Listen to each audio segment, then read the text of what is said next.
My name's Katie Kamisik. I'm a counselor, and I've got a daughter who is 3.5 years old. I always wanted to be a mom, so I was so excited when I got pregnant with her. I felt really excited and happy and just couldn't wait to see her. And unfortunately, Julia was upside down and backwards, so I had to have a C-section. Things started turning, unfortunately, for the worse after the C-section. Julia was having trouble breathing. So at one point I looked at my baby and she was blue. The nurse was able to revive her and my heart just sank. And I thought, okay, I'm gonna be one of those moms whose baby doesn't make it. She went to the NICU. She was in the NICU and had multiple episodes of not being able to breathe. I was really worried she wasn't gonna make it. The doctors didn't know what was wrong and they were throwing out all these different theories. Luckily, she didn't end up having a lot of what they thought she did. She was, though, like a preemie in a full-term baby's body.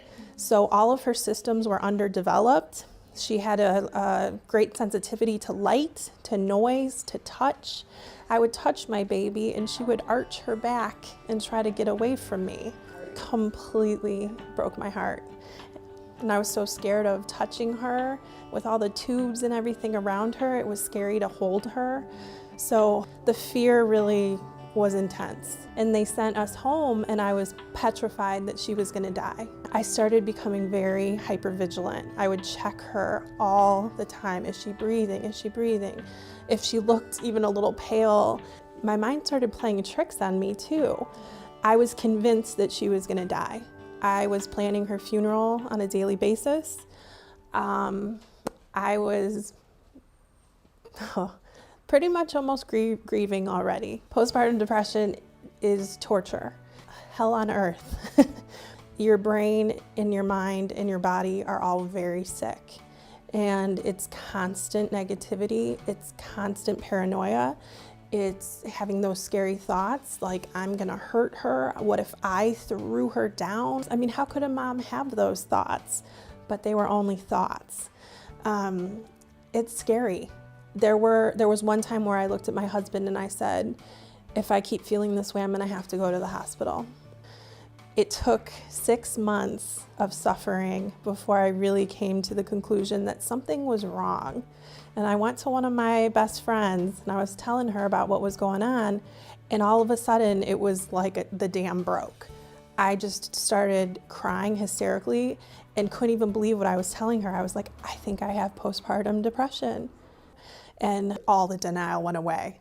And I was like, oh my goodness, I'm really sick. This is not normal. I need treatment. Made some phone calls. I did find a specialist and I started treatment immediately. And within a couple weeks, I felt significantly better. The combination of the correct therapy with a specialist and a specialist who's a psychiatrist, I think is what allowed me to recover. It was a sickness that I needed treatment for. I needed medication and I needed therapy. Postpartum depression is torture.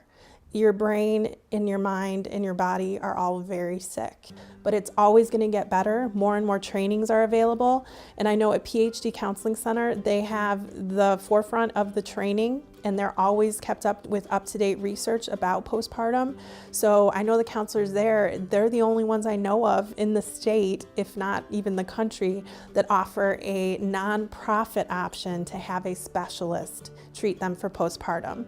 It would be in any woman's best interest to come to PhD and meet with a specialist as soon as she knows, or if she even knows she's at risk. Now, it's great. She's 3.5 and she's the love of my life. Now I know what it's like when people say they've never had a love like they have for their child. I now, can really enjoy my time with her, and that's all that matters right now.